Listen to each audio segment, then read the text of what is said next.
Hello, everybody. Welcome back to the SMP. I'm Hotcrafts, and this is the third video in our series of installments on this SMP that I'm playing on. This episode is actually going to be a lot of fun. This is the first episode that is kind of like the shape of what our channel is going to be this entire season. So it's going to have the same structure that you're going to kind of get familiar with over the rest of the season. And what that structure kind of is, we talked about a bit in our last video. So if you haven't watched that, go check it out because there's lore in that video that's going to be important to today. But what that's going to be is we're going to do a build of some kind and have some kind of lore reveal. So we're really telling a story this season, and I'm really excited about the lore that I've come up with and the story that we're going to be telling. So this episode is going to kind of follow that structure. So for anybody who did see our last episode, you might already know what we're building today. But we have to build a farmhouse. So we need a farmhouse that is where our archaeologist that we're investigating, where he's been staying with all of his with some of his notes and research and stories and stuff. So inside the farmhouse is going to really kind of give us clues and hints as to where we need to go next and what's going to come next in our world. So all this area behind me that you can see all the way back to those jungle trees on the horizon back there, and then this birch hill behind me here, and then over this direction, all of this is our area. So we've left spawn now. We are in our area and we're ready to start building some things to really fill this area out. So we've got a lot to build, a lot to work on, but we're actually going to jump right into this episode here with a time lapse. So hope you enjoy. And on the other side of this, we're going to have a farmhouse.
I absolutely love how this farmhouse looks. It is so cozy on the outside. It's even cozier on the inside. We've got our fields out here. The fields still need some work. So there's going to be a path that comes up through here that connects to our main road over here. Path's going to come through here and kind of wind through these fields. We're going to expand out these carrot fields, wheat field, potato field, and we're going to have a barn that we kind of put over here where we'll have some animals filling out. So all this area is going to be covered in fields. We just haven't gotten there yet. And then I'm setting up some farms and stuff on this land here. So all of this land is going to be our kind of farm area. So we got our pumpkin melon farm there. We got a villager breeder. We'll do a honey farm, and we got a sugarcane farm that we need to move over here. We'll do bamboo with the sugarcane. So all of our farms and stuff are going to end up in this area, which is going to be really convenient for us. But it all kind of starts around this farmhouse. So I just want to show off the actual build. I know we just saw a time lapse of what it looks like as it was being built, but just kind of show you what it looks like on the inside, because I think I really love what this build is. So super cozy on the inside. We've got our kitchen area here. We got a little refrigerator, our furnace place, crafting tables. Not a ton of storage, so you can store some stuff in here, but wouldn't really be a ton of storage for you. But that's not really the point of this build. I do have a basement that I'm going to show you. You might hear the composters going in the video right now, actually. But upstairs, this is our bedroom. So this is going to be our main sleeping quarters for the solid chunk of this first part of our season. So this is our safe haven as we prepare to build out the rest of this world. Obviously, we've got a brewing set up here. We got some bookshelves. We got a cozy little fireplace. We got these. I love these window shapes here that look out into the distance. I don't think we can see anybody else's build yet, other than a giant tower in the distance there. But you got these windows that you can look out of and just kind of see outside, and then we've got the balcony, the back porch here, the back balcony.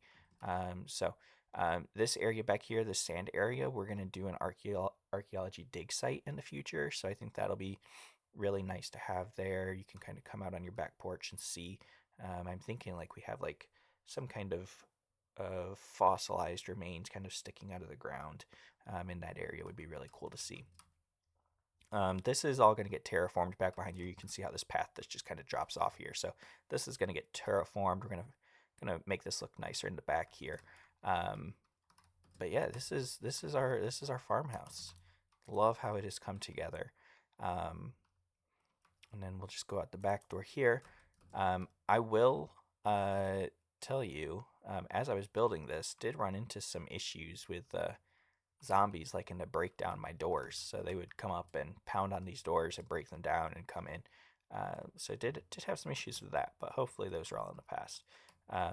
Love the palette that we used on this, the browns. Just because it gives it a really earthy and homey feel.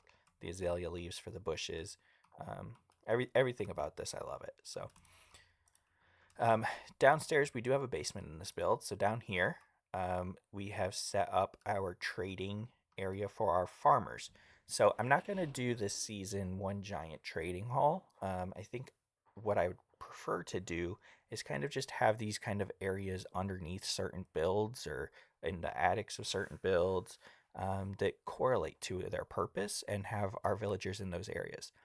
So it might not be as convenient as having all of your villagers in the same place, but we have 12 farmers down here. We can do our pumpkin melon trades with them, all of our other trades. They are all maxed all the way out, so we can get everything we need from them. And then I've set up food storage down here, so I can just go through and store various food items down here. And then you'll notice on the floor here, I've got this little pattern. I thought this looked like an eye blossom, the flowers from the Pale Garden, which I thought looked really neat, and I think make a great centerpiece on a floor. And they're going to play into some of our lore as we go through this season. So I wanted to kind of incorporate these little gestures and hints to the Pale Garden in these builds that even are that are being built outside of the boundaries of that biome. So love how this came together. think it's a fantastic first little build, first starter build in our uh, in our uh, area on the server, and I'm really excited for you to see what comes next. No sooner than we got ourselves a nice farmhouse built on the server and kind of really started to move into our area for the season, we had some pranksters come by. Believe it or not, they wanted to prank good old Hawkcrafts. So um, we had Right to Run Abby come through and decided to leave us some gifts while we were offline. So I've got a clip to play of me cleaning up some of that. Um, so enjoy this clip, and in the meantime, I'm gonna have to think of ways that we're gonna get back at them for what they've done. Okay, we have to find this dragon head. I have no idea where it is. It could be under one of the fields. Right here, right underneath this was where the Enderman llama villager noise machine was. Oh, I just shot that straight over his head. Okay. The problem is I don't know what triggers it. You heard it go off. I really think it's over here.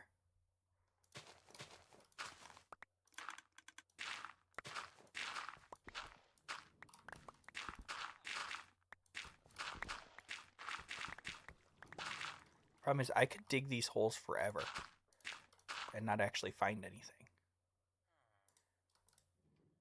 which would be a problem.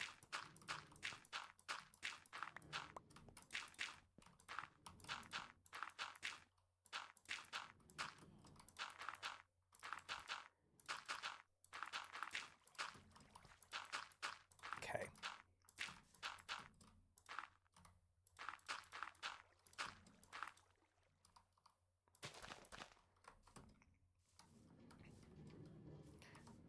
Do you think maybe it got put down here with my redstone? There'd be enough space down here. Is it triggering when a melon gets made?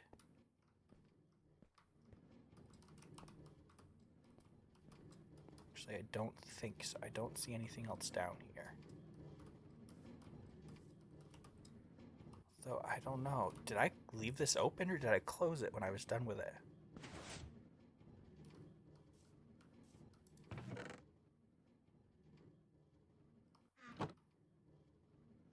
I want to see a melon get made.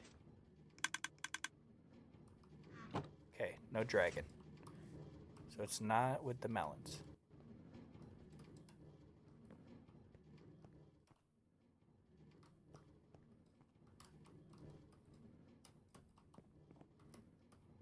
Which makes me think it's not under there.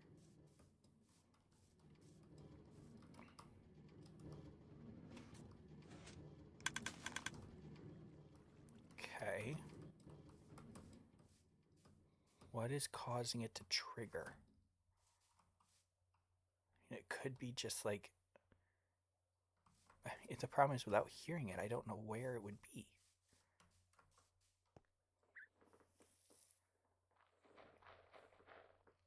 I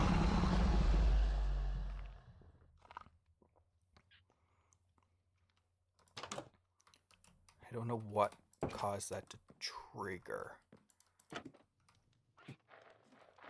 I mean, surely it's not down here somewhere, right?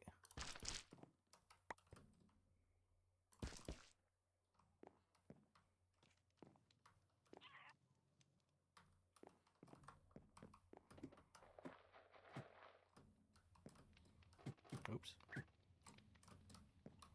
That was really loud, though, right here. That's one of the loudest spots I've heard it.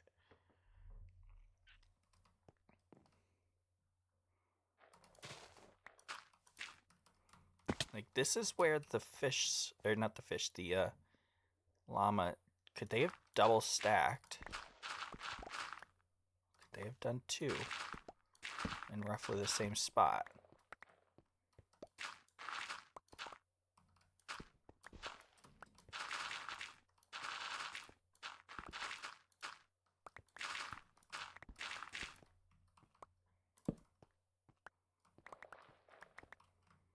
I don't know.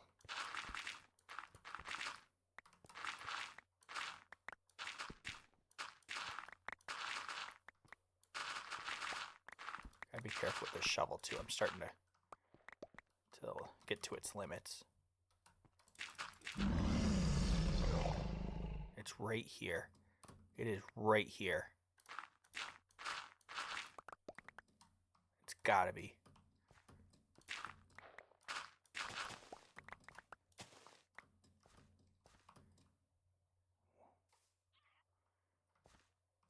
It was so clear right there.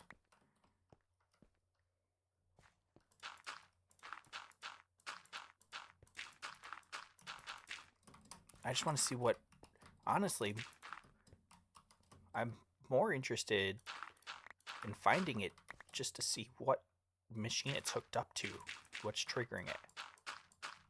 It's not a squelch sensor.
This sounded so close over here.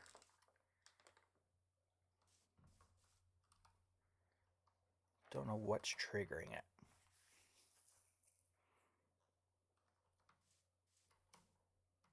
Could it be over here? I wish it would go off again.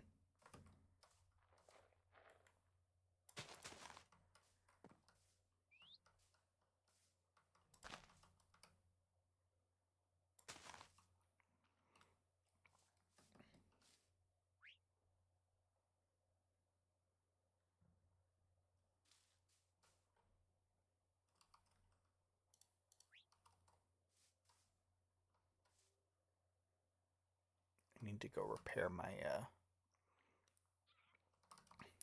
shovel. Hold on.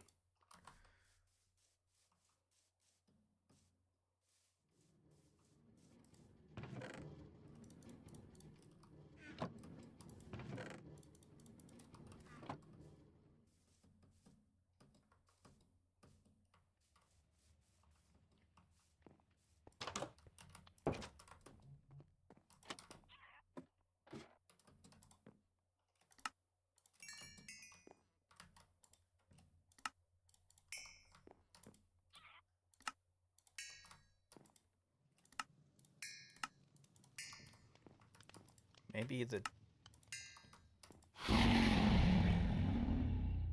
like, I just can't pinpoint it. And it's so infrequent.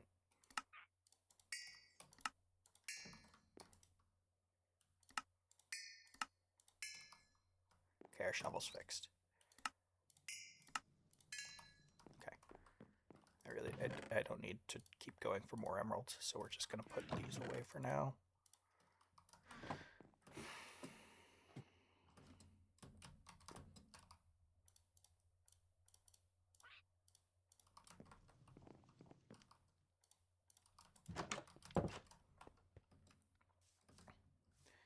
I feel like it's right here.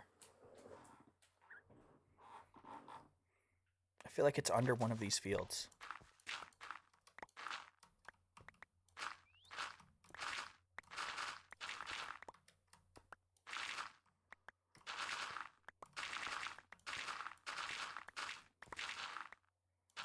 Okay, here's the wall.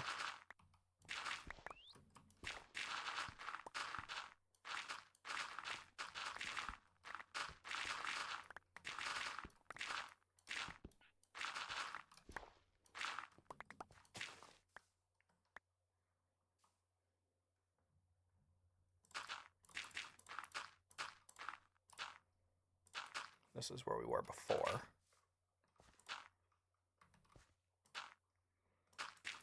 So we know it's not here. It's not that way. Okay, now the question is, would they have bothered with taking out stone? Or is this just to remove dirt? Because if they brought smooth stone, or sorry, not smooth stone, just regular stone, to put it on top, that would make it a lot harder to locate.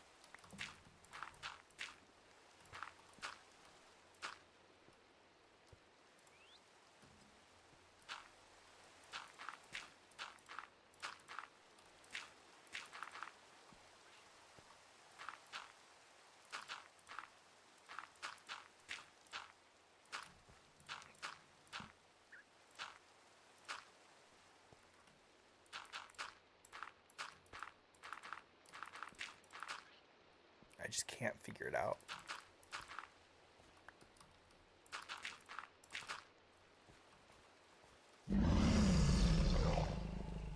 It really feels like it's here somewhere.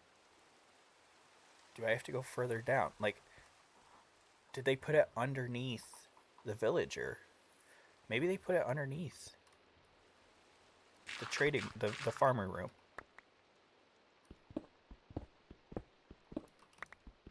That's really the best guess I have at this point.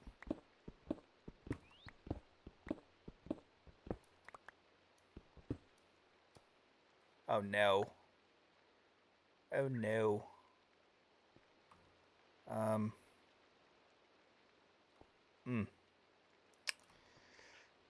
Okay. Should not have broken that.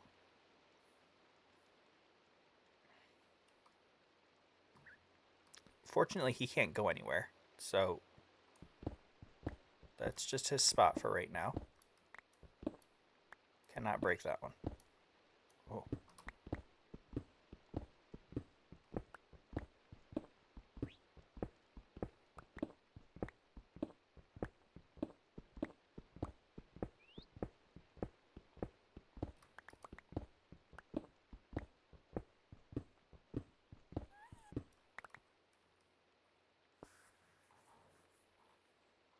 Is that my happy guest? Oh my god, I found it.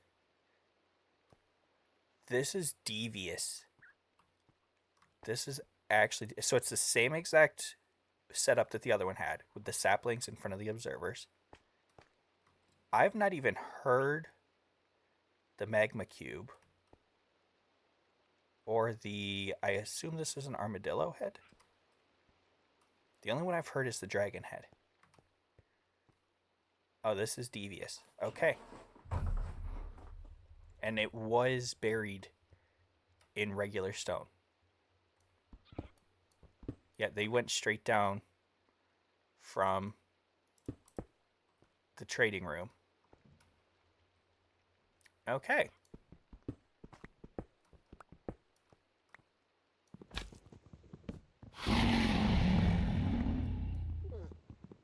Yeah, I did not hear the magma cube or the armadillo at all. So we finally found the noise machine that was hidden underneath. It was actually underneath our villager trading room. I should have looked there sooner. I don't know why I didn't. I didn't think they would dig underneath the floorboards to put one of those in. I thought they would just shovel dirt. By the way, this dragon head looks absolutely goofy on my head, and the mouth opens and closes as I walk. So it's like actually moving. It looks so goofy. We don't have time in this episode to get back at Abby and Retro for the gifts that they left us, but I do have some ideas. So um, we're gonna put that in our next episode. It will probably be our return prank on them. For the rest of this episode, I promised you a certain structure to these episodes. One build. That's the farmhouse. It's behind us. It's done. That's our build. And then lore, right? So hopefully some of you are here for the builds. Hopefully some of you are here for the lore. I hope even more of you are here for both. But that's kind of all we have left for today. So I'm going to wrap up this episode with a with a little lore video, and I will see you in the next video. Thanks for watching. Okay, Aris's journal said he was coming to this farmhouse. So hopefully we can find some more clues inside as to what is going on with these matron's tears, who is the matron, and all of that. So, got anything in these barrels? Looks like just some general storage. Nothing out of the ordinary there. What's upstairs? Bedroom. So if there's anything, bookshelf. So if there's anything hidden up here, it's got to be. You got a brewing stand. So that's already splash potion of weakness. Lots of potions. Iris was busy up here. There's some books here on the shelf. We can take these off and see what these are. The Keeper's Letter. Dean Hallowell. My resignation stands. I will not sit in the high spire and watch you distill the tears of a goddess. I've taken the old lens with me. It cannot be trusted in your hands. From here, atop the lighthouse, I see what you cannot hide. Your researchers are entering the ruins of Crescentia at night, but they aren't coming out with just resin. They are coming out with cages. I've noticed the beam of the lighthouse react strangely to the fog. When the light hits the gray ruins, it doesn't scatter, it bleeds. There's a secret hidden in the light. If you want your lens back, come and take it. That's pretty powerful. It's not signed by anybody, but it's called The Keeper's Letter, and says, from atop the lighthouse, I see what you cannot hide. So it sounds like, if I had to guess, this is the lighthouse keeper. It sounds like they used to work for the university because they resigned. And the letter sent to Dean Hallowell. Okay, so that's doesn't really clear up a lot for us. I guess this was the ruins are an old kingdom or settlement called Crescentia. Okay, let's see what else is on the bookshelf here. What's this one? The Silver Weaver. Before the spire was built, the matron was a weaver. She sat in the astral sea, knitting dreams of men using threads of silver light. She was the goddess of reflection. She showed us who we truly were. The Fall of Crescentia began when the king grew tired of his reflection. He didn't want to see his sins, so he built a hook of iron to pull the weaver from her loom. He chained her in the dark so the world would have no reflection, only shadow, but the matron was a weaver. But the matron was a weaver still. She turned her chains into oak as white as the moon and moss as gray as stone, took over Crescentia. Her captors turned into creakings with skin as hard as bark and eyes that glowed orange. In the end, they were left to watch their kingdom crumble to ruin for the rest of eternity, and they could mutter not a single word in protest. Okay, so this sounds like kind of like a myth, right? But it says this is the matron. So the matron is a goddess. Sounds like a goddess who has power over, self-reflection and true sight and things like that. And sounds like that there was a king of Crescentia who tried to rebel against this goddess, and in doing so doomed his kingdom. Okay. Let's see. There's one more book here. Let's see what this one says. File number 09. Subject: the creaking heart. Observation: the specimen does not possess a pulse in the traditional sense. Instead, it vibrates at a low frequency. It appears to be a battery of sorts for the matron's tears. Observation: it is not a disease, it is an overwrite. When a human stays in the Crescentian ruins for too long, the resin replaces the iron in their blood. The skin hardens into pale oak, the voice becomes the creak. Observation: we have successfully harvested a heart while it was still beating. The energy output was enough to power the library's great orrery for a month. We need more volunteers from the village. That's all there is in this book. This sounds like it's a file that he wasn't supposed to have. Sounds like this is maybe a file that he stole as he was fleeing the university, doesn't it? I don't know a lot about what these creaking hearts are. I have to assume that they're something to do with the creakings that the matron's captors were turned into.